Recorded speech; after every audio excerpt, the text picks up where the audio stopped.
नि बालेनको टिमले आगो लगाएको नि बुझ्नुभयो। तर यता अरू दुर्गा प्रसाईको टिमले भन्छन् मेरो टिमले रहेछ भने त नि ल मलाई सजाय भोग्न तयार। के कुरा गर्नु छ? बालेनको टिमले आगो लगाएको हो, सुदनहरूको टिमले आगो लगाएको। मोटरसाइकलमा को हिँडेको थियो? सुदनहरूको 150वटा मोटरसाइकल त नि आयो 81 अचम्मैले आयो। एमएसीले किनिदिएको रहेछ बुलेट मोटरसाइकल एकैचोटि। कसले किनिदियो चाहिँ थाहा भएन। एमएसीले, अमेरिकन एमएसीले के यत्र डराउनुहुन्छ? हैन अमेरिकन एमएसीले लगानी गरिदिएको रहेछ। अब उसले नआउनु भनेर भन्यो, बौला के भन्यो, अभियन्ताहरू नआउनु भनेर स्ट्याटस लेख्यो। लेखिसकेपछि गइएन। लु नगएपछि ऊ आफू सडकमा आउनुपर्छ कि पर्दैन? यत्रो 75 जना बच्चाको हात भयो। त्यस पछाडि सिंहदरबारमा आगो लागेको अर्को कुरा मलाई रिस उठ्यो। सर्वोच्च अदालतले सिंहदरबारमा आगो लाउँछु भन्थ्यो, लगाए।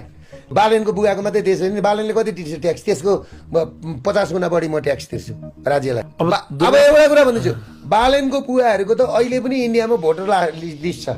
दुर्गा प्रसाईलाई पहिला केपी ओली यति रिस उठ्यो, अब बालेन रिस उठ्न थाल्यो। मलाई बालेन रिस उठेको होइन, बालेनको क्रियाबाट, कामबाट रिस उठेको। तपाईले तीनटा कुरा खोज्नु भएको थियो होइन?